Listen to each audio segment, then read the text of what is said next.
तो हमारे पास क्वेश्चन है कि if acceleration of a particle is given by a is equal to 3t² then find velocity of particle at t is equal to 3 second if initially particle was at rest. तो इसमें हमारे को कुछ चीज़ें दी गई है, जैसे कि हमारे को बताया गया है कि a is equal to 3t²। हमारे पास एक वैल्यू a की दी हुई है और फिर इस क्वेश्चन में हमारे को बोला है कि हमें वेलोसिटी फाइंड करनी है जब ऑब्जेक्ट 3 सेकंड पर है। ठीक है, तो इतने में हमारा जो स्टेटमेंट यहाँ से लेकर यहाँ तक थी, उससे हमारी ये इक्वेशन आ गई है, मतलब इसकी वैल्यूज़ आ गई है। अब ये बाकी की जो स्टेटमेंट है उससे पढ़ के हमें पता चलेगा कि दूसरी वेलोसिटी और दूसरा टाइम क्या है।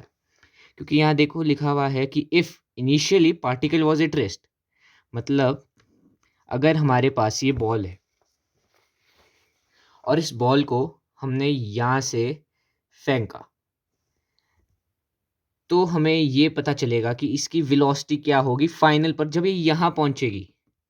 बट इस क्वेश्चन में हमसे क्या पूछा गया है कि जैसे ये ऑब्जेक्ट है, तो initially particle was at rest, मतलब ये जो बॉल है ये रेस्ट पर थी।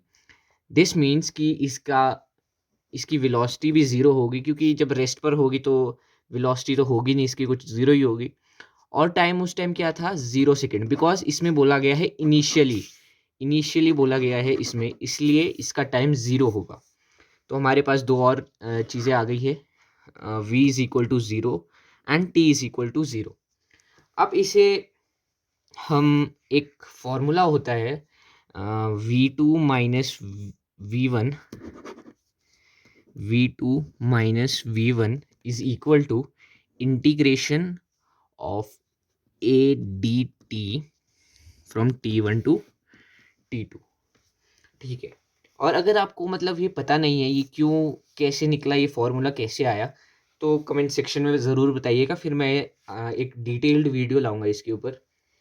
तो जैसा कि हमें इसमें दिया गया है कि v2 होता है फाइनल वेलोसिटी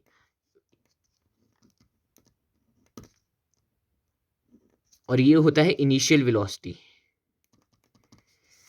सो हमें फाइनल वेलोसिटी, हमारे पास ये तो इनिशियल वेलोसिटी है, हमें फाइनल वेलोसिटी ये वाली फाइंड करनी है, ये हमारे पास इनिशियल वेलोसिटी है। तो सिंपली हम ये सारी वैल्यूज़ इसमें पुट कर देंगे तो हमारे पास आंसर आराम से आ जाएगा। सो क्वेश्चन में है कि इक्वेशन हमें ये बोलती है कि v2 - v1 is equal to integration of a dt फ्रॉम टाइम t1 टू t2।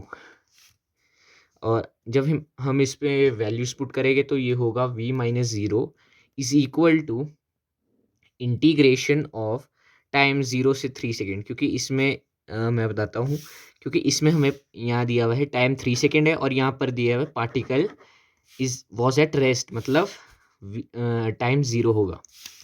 तो 0 से 3 इंटीग्रेट करेंगे और इसमें एक्सेलरेशन की वैल्यू है 3t², 3t² dt। और अब इसमें हम नॉर्मली जैसे इंटीग्रेट करते हैं वैसे कर देंगे, और ये जैसे 3 कांस्टेंट है, सो 3 बाहर आ जाएगा और यहाँ से 0 to 3t² dt v - 0 is equal to 3t³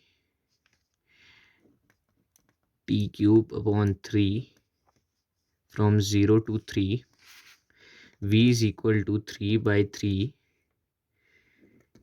t3 0 to 3 1, v is equal to 27 metre पर सेकेंड।